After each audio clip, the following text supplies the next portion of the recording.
Crimson Desert runs on the ROG Ally Extreme, but the moment the game actually gets good, that's where things start to fall apart. Ideally, it should run like this. However, it runs like this. And I don't mean unplayable, I mean that feeling where you can tell the hardware is just barely holding on. Because walking around, exploring, doing side content, it actually feels kind of impressive. You're getting around 30 to 40 FPS, mostly mid 30s, and for a handheld, that's solid. But the second the game shifts gears, massive battles, boss fights, everything happening at once, yeah, that's a completely different experience. And whether that bothers you or not comes down to one thing. Is this your only device? Alright, so let's set this up properly. This is Crimson Desert on the ROG Ally Extreme. No frame generation, no tricks, just raw performance with Intel XeSS upscaling in performance mode and an output resolution of 900p. And honestly, in the open world, it holds up. Mid 30 FPS, mostly stable frame pacing, and visually it still looks really good on a handheld. If you're exploring, doing side quests, building your character, this feels exactly like it should. And that matters because a big part of the game lives in those slower moments. Now, when it comes to smaller fights, yeah, it's playable, not perfect. You'll feel some inconsistency, but it doesn't break anything. This is where the Ally makes sense. You're on the couch, you don't want to sit at your desk all day, you're just progressing casually through the game. For that, this works perfectly.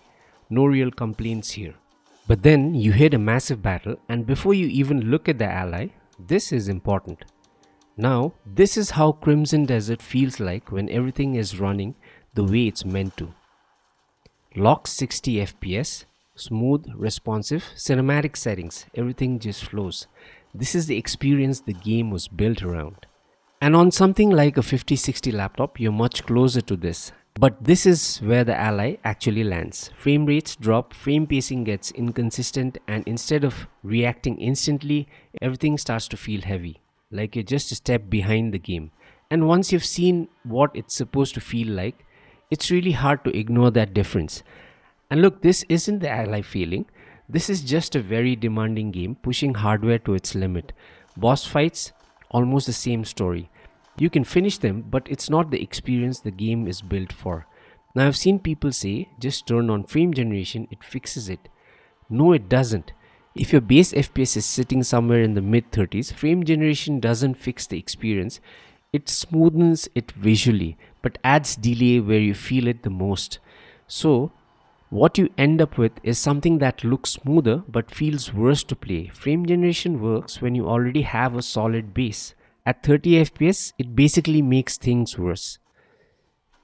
So here's the honest take, the ROG Ally Extreme is actually impressive here. Exploration, side content, lighter combat, it handles all that really well. As a companion device, this makes a lot of sense. But if this is your main way to play Crimson Desert, especially for the massive battles, the boss fights, the moments this game is built around, I wouldn't recommend it. Not because it can't run the game, but because you're getting the weakest version of its best moments.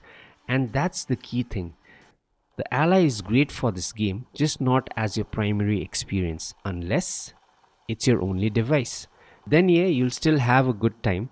Just go in knowing the limits. And honestly, this kind of setup, streaming a high-end experience to a handheld, might actually become a real way to play games going forward. If you want to see how the 5060 laptop compares to the PS5 Pro in this game, the video is right here. And if you're using something like an Ally or a 5060 class system, this channel is built for you. Subscribe and I'll help you get the best out of it.